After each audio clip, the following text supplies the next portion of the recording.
one soul is important. Look at when two persons were abducted, kidnapped, American citizens were kidnapped.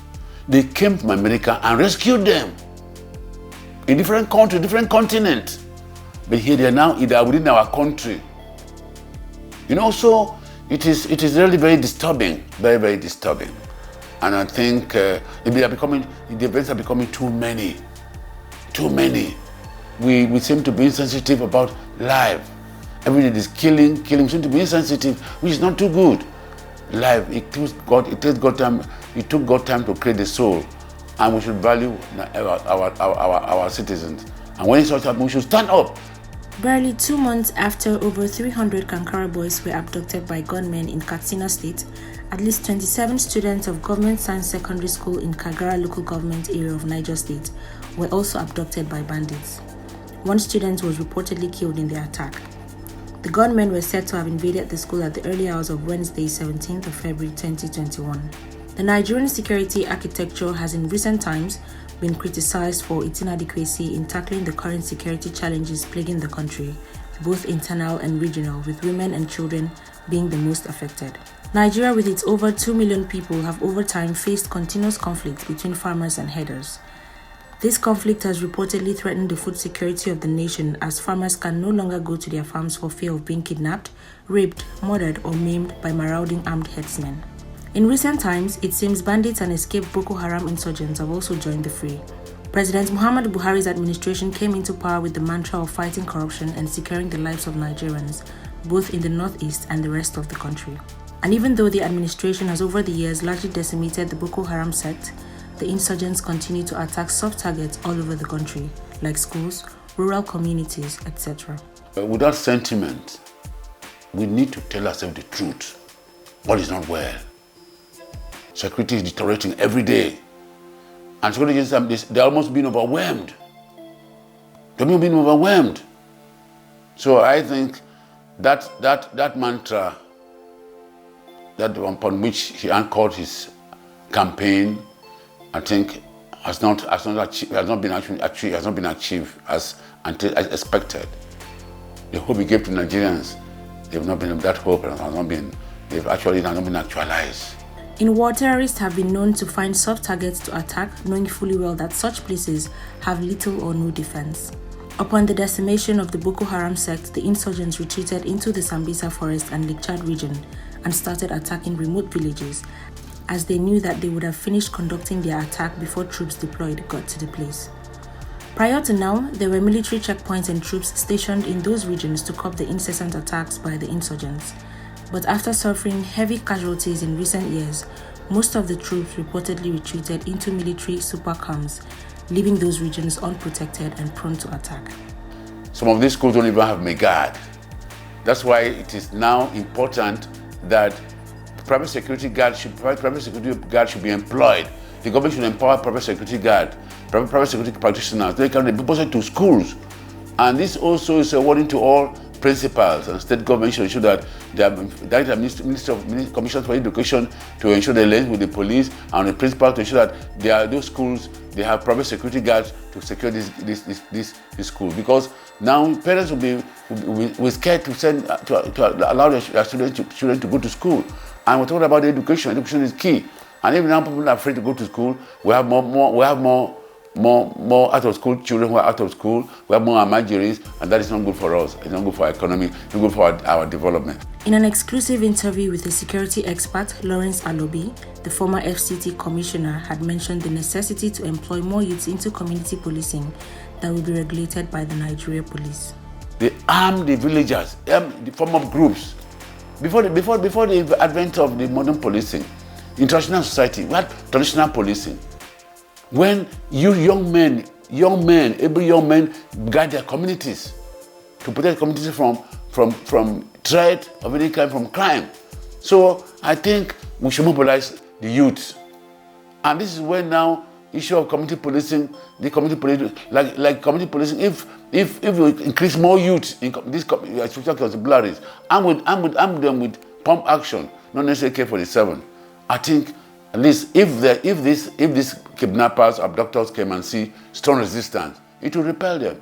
So, but when they come, soft spot. They go to secondary school. Students, what they may not even have a guard to guard the compound. So I think we should think how be creative ways to solve this problem. So that's how we also need to amend our Firearms Act. Although it is being alleged that the incessant bandit attacks and kidnappings both in the northern and southern regions of the country are being perpetrated by herdsmen, another theory is that most of those attacks are being carried out by dispersed members of the Boko Haram sect. Alobi further mentioned that communities need to be sensitized more on the importance of information dissemination to security personnel. These abductors are not spirits; they are human beings. They must have driven through it on the road to the school without coming with vehicle, because the children have to be carried in a vehicle.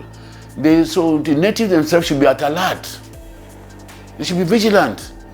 And they get information. They can pass it to the police immediately. Both DSS and the police should ensure that their information gathering network is developed with the community. Go get the community engagement in how to share information. They should develop a mechanism where citizens can share information to the police or security. If that is done, because the police cannot be everywhere, and the citizens are the ones who are to be attacked. In recent times, soft targets like educational institutions are being targeted by the bandits to send some strong warnings to the government. Security determines everything. Without security, there can be no people cannot go about the lawful business. Without security, they can have both local and foreign investors.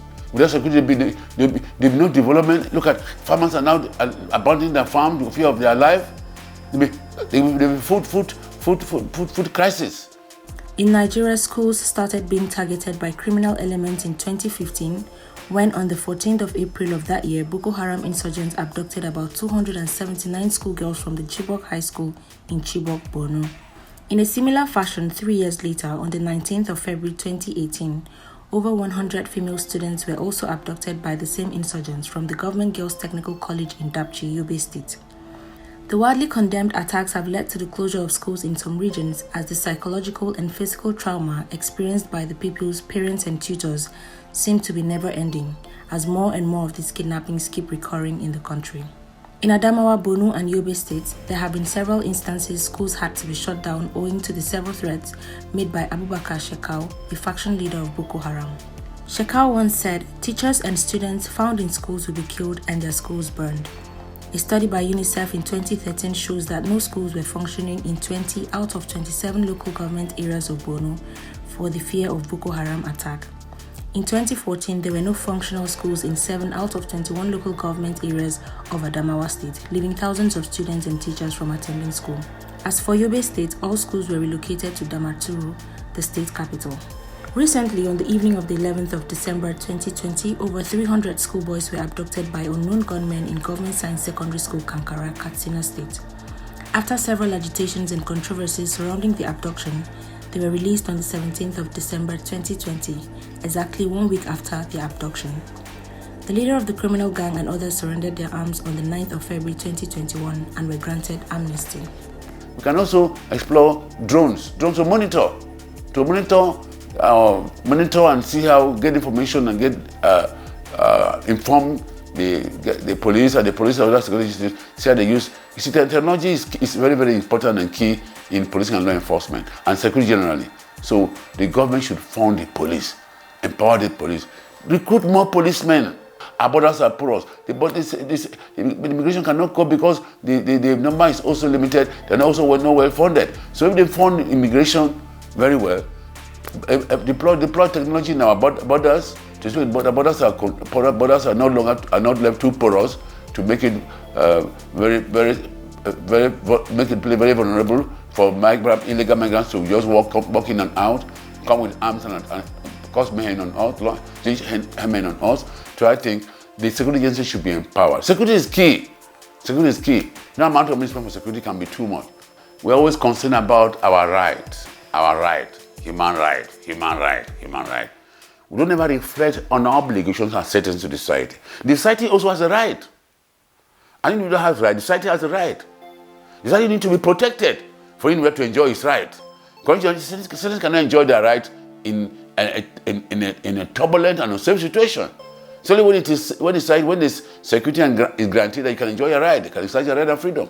So the citizens should know that they also have a duty to contribute towards the safety and security of the environment.